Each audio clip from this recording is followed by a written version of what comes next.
Overclocking এটা মোটামুটি আমরা যারা কম্পিউটার বা ল্যাপটপ ব্যবহার করি তারা সবাই জানি। আজকের এই ভিডিওতে আমি ওভারক্লকিং নিয়ে আলোচনা করব। আমাকে সর্বদা সাপোর্ট করা এক প্রিয় বন্ধুও চেয়েছেন এই ভিডিওটিকে। এই ভিডিওটিতে দেখে নেব কম্পিউটারের কোন কোন ডিভাইসগুলিকে ওভারক্লকিং করা যায়, আমাদের জন্য ওভারক্লকিং কতটা প্রয়োজন, ওভারক্লকিং এর ভালো দিক আর খারাপ দিক। আজ এই সব বিষয় নিয়ে আলোচনা করব এই ভিডিওটিতে। আপনাদের সবাইকে স্বাগত জানাই আমার চ্যানেল অ্যান্টিকম টেকতে।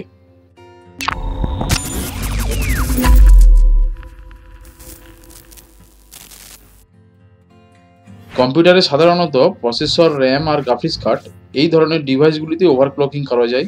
আজকের এই ভিডিওটিতে আমি আলোচনা করব প্রসেসরের ওভারক্লকিং নিয়ে। যদি আপনারা র্যাম আর গ্রাফিক্স কার্ডের ওভারক্লকিং সম্পর্কে জানতে চান তাহলে আমাকে কমেন্ট করে জানান, আমি আলাদা ভিডিও বানিয়ে দেব।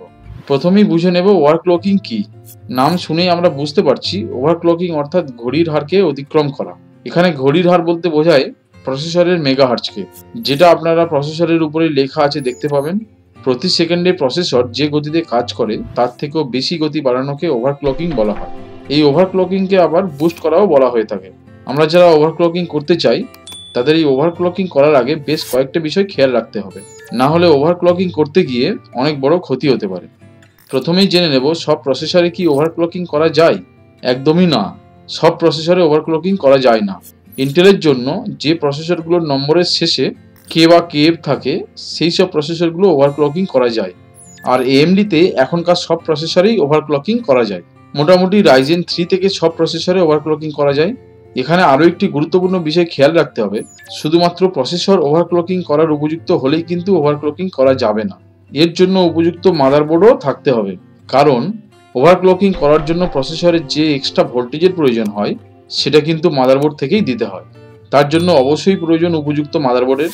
ইন্টেল প্রসেসরের জন্য মাদারবোর্ড নিতে হবে জেড সিরিজের, আর এএমডি প্রসেসরের জন্য মাদারবোর্ড নিতে হবে বি বা এক্স সিরিজের। এখানে একটা বিষয় আমরা খুব ভালো বুঝলাম, সেটা হলো ওভারক্লকিং বা বুস্ট করার জন্য ভোল্টেজের প্রয়োজন হয়। তাহলে খুব সাধারণভাবে আমরা এটাও বুঝতে পারবো যে সেই ডিভাইসটা নিশ্চয়ই হিট হবে। তাহলে তাকে ঠান্ডা করার জন্য অবশ্যই উপযুক্ত কুলিং সিস্টেম থাকার দরকার আছে।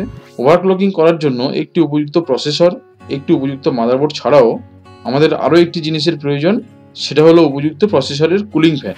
আপনারা যদি ওভারক্লকিং করার কথা ভাবেন তাহলে অবশ্যই নিতে হবে একটি ভালো মানের এয়ার কুলার বা লিকুইড কুলার। এবার বলি আপনারা কখন ওভারক্লকিং করবেন। সত্যি বলতে কি আমরা অনেকেই শখ করে ওভারক্লকিং করতে যাই, যাদের কোনো প্রয়োজনই নেই ওভারক্লকিং করার। আপনারা ওভারক্লকিং তখনই করবেন যখন কোনো কাজ করার জন্য বা বিশেষ কোনো সফটওয়্যারকে চালানোর জন্য সামান্য কিছু প্রসেসরের স্পিড আপ করার দরকার আছে। সেটা রেন্ডারিংয়ের জন্য হতে পারে, অ্যানিমেশনের জন্য হতে পারে, বা গ্রাফিক্স ডিজাইনের মতো সফটওয়্যার চালানোর জন্যও হতে পারে। তবে এই ওভারক্লকিংটা কন্টিনিউ না করাই ভালো। কেন সে বিষয়ে পরে আসছি। এখন বলি ওভারক্লকিং এর ভালো দিক আর খারাপ দিক কি কি। ভালো দিক হিসেবে আমরা বুঝতেই পারছি ওভারক্লকিং করলে আমাদের সমস্ত কাজ হবে অনেক ফাস্ট। তাছাড়াও কম দামের প্রসেসর দিয়ে ওভারক্লকিং করে দামি প্রসেসরের মতো স্পিড পাবো। সেই হিসেবে দামি প্রসেসর কিনতে হলো না, কিছুটা অর্থও সাশ্রয় হলো, তাই না বন্ধুরা? এবার আলোচনা করি খারাপ দিকগুলিকে নিয়ে।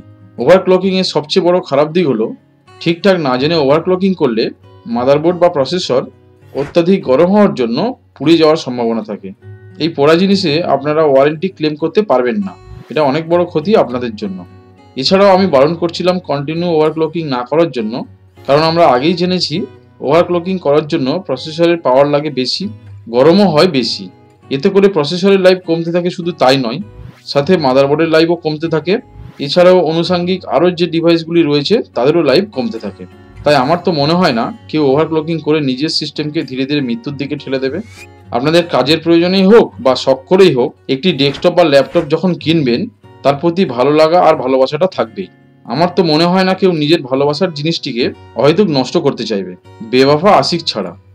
যাই হোক, সবশেষে একটা কথা জানিয়ে রাখি, ডেস্কটপে যাও বা ওভারক্লকিং করতে পারেন, ল্যাপটপে না করাই ভালো। কারণ আপনারা বুঝতেই পারছেন ল্যাপটপে উপযুক্ত কুলিং সিস্টেম আলাদা করে লাগানো সম্ভব নয়। আপনারা বলতেই পারেন ল্যাপটপের জন্য অনেক ধরনের কুলিং প্যাড পাওয়া যায়। আমার মতে না করাই ভালো। বাকিটা আপনারা বুঝুন বন্ধুরা, আপনারা কি করতে চাইছেন। আমার সাথে অন্তত বেওয়াফাই করবেন না। সবাই সাথে থাকুন, ভালো থাকুন। আবার দেখা হবে আমার পরের ভিডিওটিতে।